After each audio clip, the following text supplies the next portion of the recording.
Breaking news: Barcelona has already made a decision between Luis Díaz and Nico Williams, and that's not all. Joan Garcia has signed a 5-season contract with the Catalan club. Additionally, 6 clubs are competing for the signature of Pablo Torre. And beware, Barcelona has been sanctioned and will have to pay €15 million to UEFA.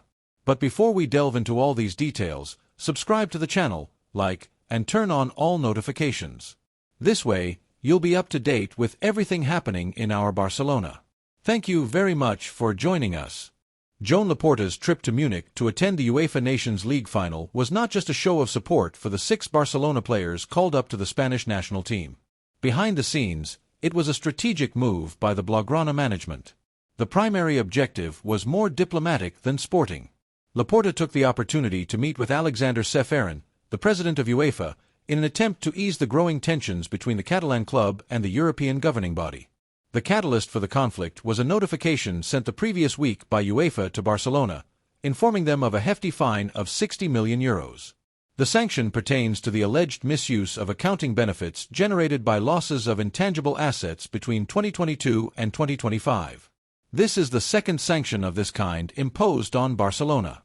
The previous year, the club had already received a fine of €500,000 for the same reason, declaring revenues that, according to UEFA, did not actually exist in the financial statements.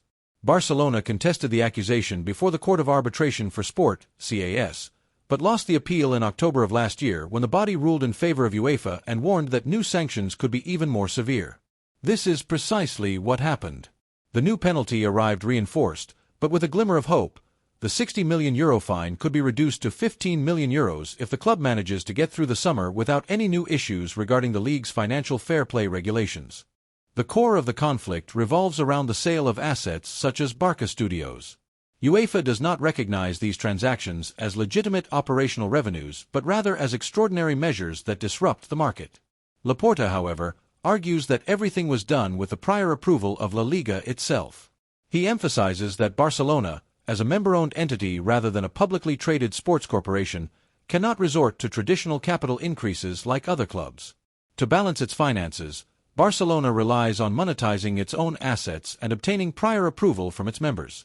The Catalan president knows that, in addition to defending the club institutionally, he must maintain budgetary balance. The management is betting that the excellent season led by Hansi Flick, combined with strategic departures of players like Clement Lenglet and Antoine Fati, as well as the sale of 475 VIP seats in the new Spotify Camp Nou, will generate enough liquidity to close the 2024 to 2025 fiscal year in the black.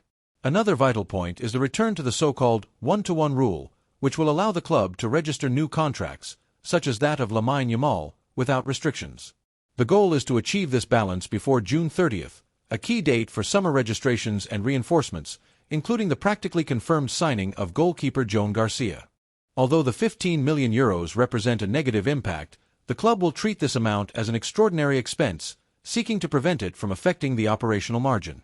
The real challenge now is to definitively resolve the imbroglio of Barça Studios, which is currently fragmented among 5 different investors, all under the umbrella of the Bridgeburg Invest Fund. Laporta believes that through dialogue and planning, it is possible to avoid heavier sanctions and provide the club with a more stable horizon in the coming years. Pablo Torre, the Barcelona midfielder, is once again becoming a key figure in this summer's European transfer market. The player is seeking a new direction for his career after failing to establish himself under the management of coach Hansi Flick. Signed by the Catalan club in mid-2022, Torre has struggled to secure a place in Barcelona's main team due to the intense competition in the Blaugrana midfield. This season, the young player has logged just over 400 minutes on the field, a figure considered low for someone in a developmental phase. Despite showing talent in his limited appearances, the lack of opportunities has led him to openly express his desire for a change of scenery. Torre's priority is clear: to find a team where he can play regularly, gain prominence, and continue his technical and tactical development. Interest in his signature is high. On the Spanish scene, clubs like Sevilla, Girona, Valencia, and Osasuna have already expressed their desire to have him. Sevilla, under the sports direction of Antonio Cordon, appears to be the most insistent. The Andalusians had already attempted to sign him during the winter transfer window and are now returning with a loan proposal that would allow the young player to gain experience in La Liga. Girona, where Torre had previously performed well on loan, is also willing to repeat the arrangement. Valencia and Osasuna are closely monitoring the situation, while Bayern Leverkusen from Germany and Porto from Portugal are keeping an eye on developments from abroad. However, Barcelona shows a preference for keeping him within Spain to facilitate monitoring and a potential return.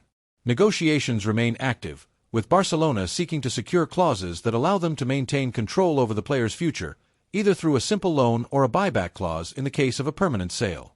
The decision, however, will only be made after the under-21 Euros, a competition that could further enhance Pablo Torre's market value. If you've enjoyed the video so far, don't forget to like and subscribe to the channel. It's free and it helps us a lot. Turn on the bell to not miss any news about Barcelona. Thank you for your support. Let's continue with more information. Barcelona has taken a decisive step to finalize the signing of goalkeeper Joan Garcia. After weeks of discreet negotiations and intense meetings, the final details are beginning to align, indicating that the young goalkeeper's arrival at the Catalan club is very close to being official. This Tuesday, two significant developments took place behind the scenes at the Ciutat Esportiva Joan Gamper. The first was the visit of Ramon Valencia, a lawyer from Niagara Sports, the agency representing Joan Garcia, to the club's facilities. For approximately 2 hours, Valencia met with Barcelona's legal department to meticulously review the contract and clarify specific clauses of the deal. With legal approval confirmed, President Joan Laporta signed the contract binding Joan Garcia to Barcelona for the next 5 seasons. Alongside him, Vice President of Sports Rafa Yuste also signed the document, solidifying one of the most anticipated negotiations of the season. From this point, the transfer of the 23-year-old goalkeeper can be considered practically complete, with only the financial formalities remaining. The club is now awaiting the release of the necessary funds to pay the €25,000 release clause to Espanyol. The payment is expected to be made this Wednesday, which will officially make Joan Garcia a Barcelona player. The athlete is already preparing to go on vacation with the peace of mind that his future is settled. With this arrival, the club is beginning to reorganize its goalkeeper structure. The initial idea from management is to rely solely on Joan Garcia and the experienced Vocensny. It has not yet been decided who will occupy the third spot in this position, which could directly impact the hierarchy within La Masia, affecting both Barcelona B and Juvenile A teams. Meanwhile, Marc-André ter Stegen is observing the developments from afar, aware that he will soon need to meet with the sports management, a conversation that is expected but still without a set date. After a strong performance in the Nations League with the Spanish national team, Nico Williams' name has once again been circulating among journalists and commentators as a potential target for Barcelona. Many have claimed that the young forward has regained the interest of the Catalan club. However, the reality behind the scenes is quite different. Despite his recent performance, Barcelona does not plan to re-enter the race for Nico. The priority remains another player, Colombian Luis Díaz from Liverpool. Barcelona's sports planning for the 25-26 season is being conducted with caution and clarity. After finalizing the signing of goalkeeper Joan Garcia, management is focusing its efforts on bringing in a new left winger who can add immediate quality to the squad. And while Nico Williams is clearly in good form, the football officials at Camp Nou are keeping their attention on Luis Díaz. According to the newspaper Mundo Deportivo, the Barcelona executives consider the Colombian to be the best available option on the market. One of the main reasons is the player's own stance. Luis Díaz has shown himself to be receptive to the idea of playing for Barcelona and has not hidden his desire to leave Anfield for Catalonia, an attitude that has been valued internally, especially in contrast to the episode nearly a year ago when Nico Williams rejected a concrete offer from Barcelona to stay at Athletic Club. It is precisely this point that still generates some mistrust. The past rejection left its mark, and although Nico has raised his level recently, there is an understanding within the club that his profile may not fit the current moment of the project. Luis Díaz, in addition to being at a high technical level, demonstrates ambition and the desire to wear the Blaugrana jersey, which influences the decision. From a financial point of view, the operation for Nico would theoretically be more viable. His release clause is around €60 million compared to the €75 million that Liverpool might ask for Díaz. However, in modern football, what is cheaper is not always what is most suitable. Identification with the project, the player's desire, and chemistry with the club are increasingly decisive factors in high-level transfers. Now, as a Barcelona fan, we want to know your opinion. Do you think Barcelona is right to continue betting on Luis Díaz, even with Nico Williams in good form? Or do you think it's time to give the young Spaniard a second chance despite the previous rejection? Who seems more like a Barcelona player? Leave us your comment.